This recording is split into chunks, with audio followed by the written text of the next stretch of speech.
Hello and welcome to this series of STEAM projects based on the Raspberry Pi Pico and MicroPython.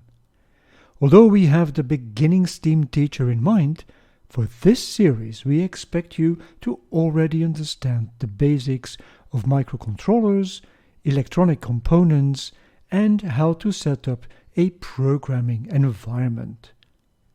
We call this level the SHERPA level. My name is Peter. I am the founder of Educomondo and a certified STEM instructor and course developer.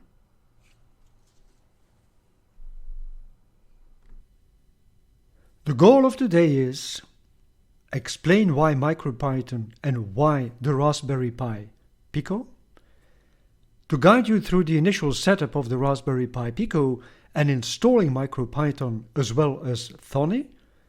Thonny is the Integrated Development Environment, or IDE, and we will test our installation by writing our first MicroPython and running some short programs on MicroPython.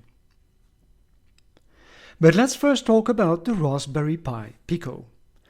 This small but very powerful microcontroller was introduced in 2021 by the Raspberry company. We have chosen to use this microcontroller for our lessons because of its low cost, global availability, and easy installation of MicroPython. We also want you to be familiar with multiple microcontroller platforms, not just the Arduino. You can source these microcontrollers from Amazon, AliExpress, or any of your local electronics hardware store for just a few dollars.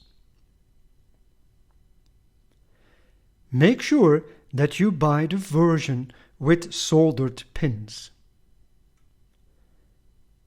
We opted to teach MicroPython for two reasons. First, we believe that the practical applications of MicroPython together with the starter kit projects offer a higher level of engagements of students. And secondly, MicroPython is a full implementation of the Python programming language that runs directly on embedded hardware like the Raspberry Pi Pico. As such, it provides a solid foundation for students who want to switch to Python. Python has achieved a solid reputation in the market for its ability to capture, handle, and analyze data. This will gradually build your students' understanding of big data and eventually artificial intelligence.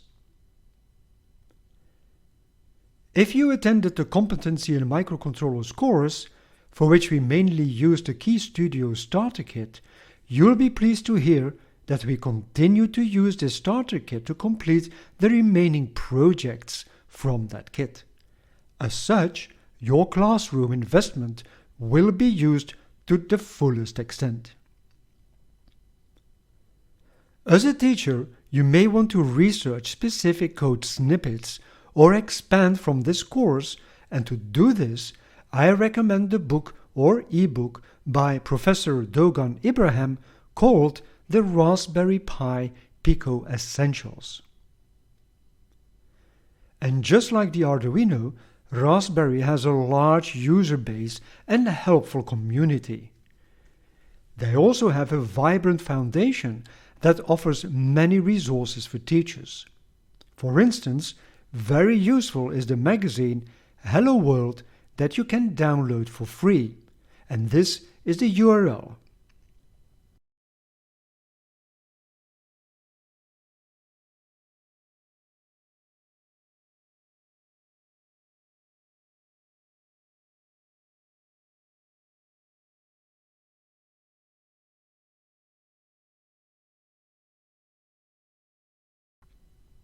And lastly, the official website also offers a lot of information, and this is the URL.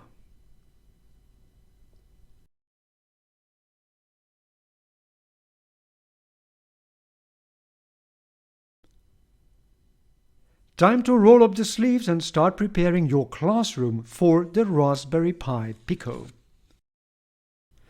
Let's first install MicroPython. Connect a micro USB data cable to your Pico. Next, locate on the Pico this boot cell button. It is a small white button. While you keep this boot cell button pressed, connect the USB cable to one of the USB ports on the laptop. Once connected, you can release the boot cell button. In the File Manager, you will see the Pico appearing as a mass storage volume called RP1/RP2.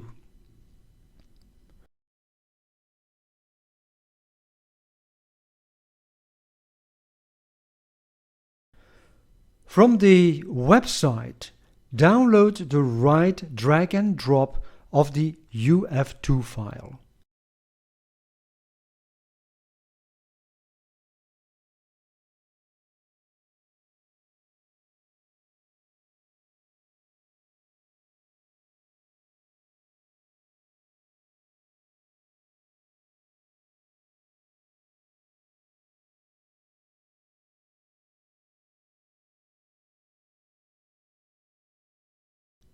Since we are using the basic Pico without Wi-Fi, we select this one. Click the link and the download starts right away. In the File Manager, drag and drop this file to the Pico. Once copied, the volume disappears from the File Manager and you're done. MicroPython is installed on your Pico.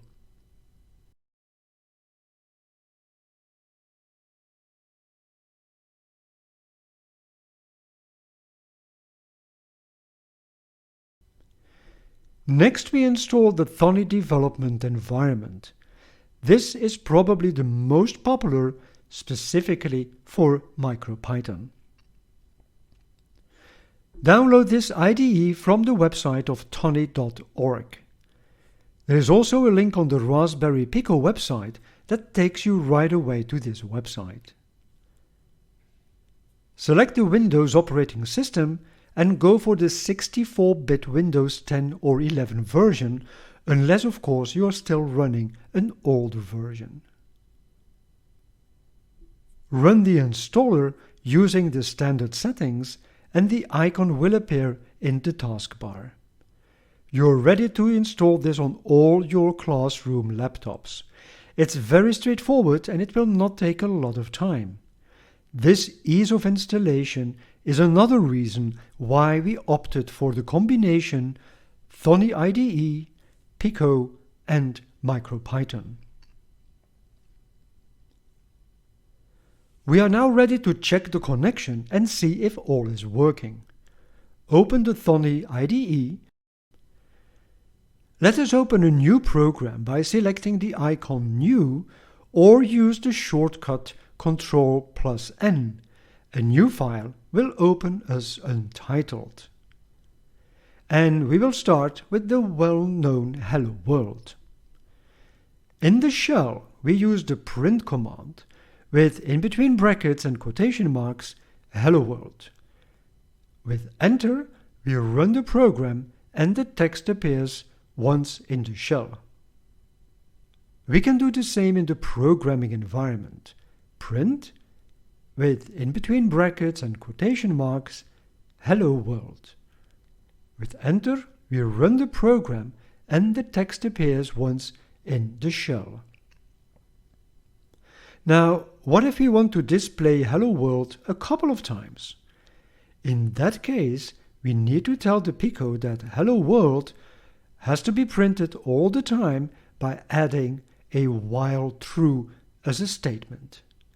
While true is actually the code for always. Now we want to introduce a delay of 5 seconds. To do that, we need to import the class sleep from the module time. So from time, import sleep.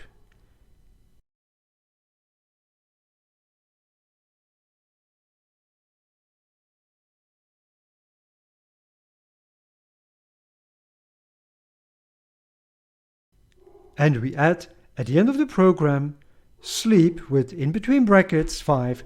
This means for 5 seconds. I think you have noticed some similarities and some differences with the Arduino IDE.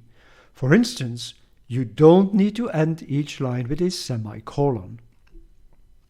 Now let's create another program that asks for two numbers and returns the average of these two numbers. So we click on the new icon to create a new environment. First, we want that the program is going to write its purpose. So print average of two numbers. Then we create a variable for the first number, and we use float because we might get decimal numbers from the user. The textual prompt in between quotation marks will be an input. So num1 equals float, and in between brackets we say that we want an input, and that input is prompted by the text enter your first number. The same for the second number. So num2 is a float, and it's going to be an input that follows the textual input enter your second number.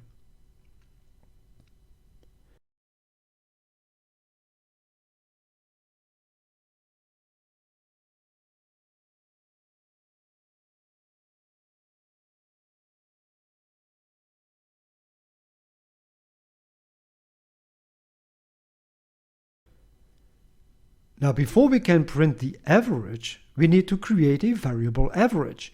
And this is defined as the sum of num1 and num2 divided by 2. So average equals, and in between brackets, the sum of number 1 and number 2 divided by 2. And we can now finalize by printing another text in between quotation marks, immediately followed by the average, which is our variable. So print in between brackets and hyphenated average of your two numbers is closing the hyphenation, comma, and we immediately follow with the average. Give it a try and run the script. If everything works, you'll be asked to enter a first number and then a second number. Once those two numbers are received, the program calculates the average and shows it in the REPL. Well, this closes our first lesson in which we prepared and connected the Raspberry Pi Pico with MicroPython and tested the connection with some basic programs. In our next lesson, we will start with our first project, reading the values from a potentiometer and dimming an LED through pulse width modulation. If you're unsure about what pulse width modulation is, go to the Arduino lesson number 3 called the Twinkling Star.